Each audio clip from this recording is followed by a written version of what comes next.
Ada beberapa keutamaan dan juga manfaat yang Allah Subhanahu wa taala kabarkan kepada kita melalui lisan Rasulnya sallallahu alaihi wasallam berkaitan dengan ibadah berpuasa.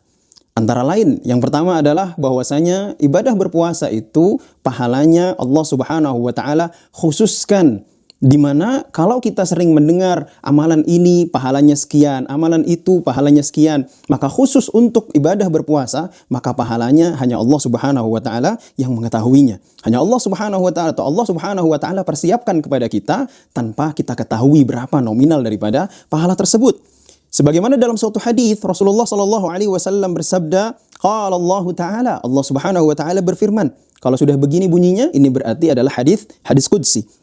Allah Subhanahu wa taala berfirman, kullu amali ibni Adam lahu, setiap amalan Ibnu Adam itu untuknya. Yakni sudah diketahui berapa nominalnya. Illa siyam, kecuali puasa. Ya, kecuali puasa. Fa innahu li wa ana ajzi bihi. Kecuali puasa, karena puasa itu hitungan pahalanya atau pahalanya itu hanya untuk Allah Subhanahu wa taala yang memberikannya, dan Allah Subhanahu wa taala yang mengetahui hitungannya. Kenapa? Karena kualitas daripada ibadah puasa tidak ada yang mengetahuinya kecuali Allah Subhanahu wa taala. Maka dari hadis yang pendek ini kita ketahui bahwasanya ibadah puasa adalah ibadah yang bentuknya rahasia. Barangkali kita bisa mengaku kepada setiap orang bahwasanya kita berpuasa, akan tetapi hakikatnya hanya diri kita, kemudian hanya Allah Subhanahu wa taala yang mengetahui, kemudian diri kita yang melakukannya.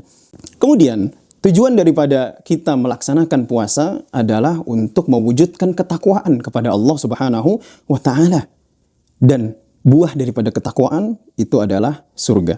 Yang kedua, aroma mulut orang yang berpuasa kelak di sisi Allah itu lebih harum daripada misik ataupun aroma kasturi.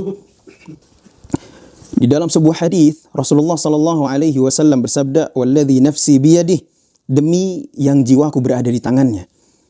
La khalufu famis shaim, sungguh aroma mulut orang yang berpuasa atyabu indallahi ta'ala min rihil misk, itu lebih harum, lebih enak aromanya di sisi Allah daripada aroma misik atau daripada aroma parfum kasturi.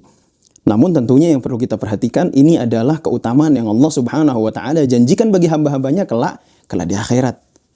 Dan kita tidak bisa mengharapkannya di dunia, karena kita dapati siapapun yang berpuasa, maka dia akan mendapati aroma mulutnya tidak sedap. Itulah kenapa Allah Subhanahu wa taala akan mengganjar orang yang berpuasa dengan sebaik-baiknya dengan bahwasanya aroma mulutnya akan lebih harum daripada kasturi kelak di sisi Allah Subhanahu wa taala.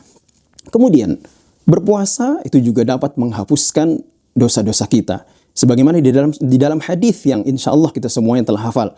Rasulullah sallallahu alaihi wasallam bersabda, "Man shama ramadhana imanan wa ihtisaba, ghufira lahu ma taqaddama min dhanbihi." Barang siapa yang berpuasa di bulan Ramadan dengan penuh keimanan dan mengharapkan pahala, ghufira lahu ma taqaddama min dhanbihi, niscaya Allah Subhanahu wa taala akan ampuni dosa-dosanya yang telah lampau. Kemudian dalam hadis lain Rasulullah sallallahu alaihi wasallam juga bersabda, "As-salawatul khams," salat 5 waktu, "wal jum'atu ilal jum'ah," kemudian salat Jumat dari satu Jumat ke Jumat yang lainnya. Wa ramadhanu ila ramadhan, kemudian berpuasa di bulan Ramadan dari satu Ramadan ke Ramadan yang lainnya.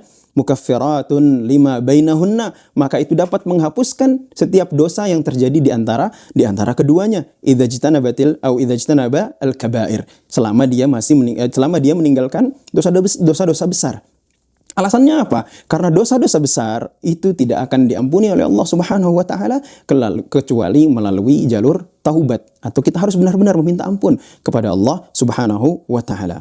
Kemudian yang keempat, keistimewaan atau manfaat daripada puasa ini adalah bahwasanya kelak di hari kiamat nanti, atau kelak nanti sebelum kita kaum muslimin masuk ke dalam surga, Allah Subhanahu wa taala menyediakan sebuah pintu khusus yang memang ini hanya dimasuki oleh orang-orang yang berpuasa. Ketika semua orang yang berpuasa di dunia sudah masuk ke dalam surga melalui pintu ini, maka pintu ini akan ditutup dan tidak ada orang selain yang berpuasa yang masuk ke dalam surga melalui pintu ini, dan pintu ini disebut sebagai Ar-Rayyan.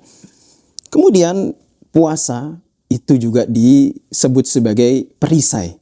Kenapa? Karena ketika seseorang itu berpuasa, maka dirinya akan condong untuk tidak melakukan keburukan, tidak melakukan hal-hal yang keji. Di samping bahwasanya ketika seseorang itu berpuasa di bulan Ramadan, kemudian juga misalkan dia berpuasa di bulan-bulan lainnya, ya, maka itu berarti dia telah menjadikan bagi dirinya perisai dari api neraka. Kemudian orang-orang yang berpuasa, mereka akan mendapatkan dua kebahagiaan. Di dunia mereka akan mendapatkan kebahagiaan ketika mereka melepas dahaga mereka di saat mereka berbuka puasa. Kemudian kebahagiaan yang kedua akan mereka dapatkan kelak nanti di akhirat, yaitu ketika mereka berjumpa dengan Allah Subhanahu wa taala. Semoga Allah Subhanahu wa taala memberikan kita taufik, memberikan kita kekuatan untuk dapat menyelesaikan bulan Ramadan ini dengan ibadah atau dengan puasa di siang harinya, dan juga dengan amal-amal saleh dan qiyamul lail di malam harinya. Wassallallahu wasallim ala nabiyyina Muhammadin wa ala alihi wa sahbihi wasallam. Assalamualaikum warahmatullahi wabarakatuh.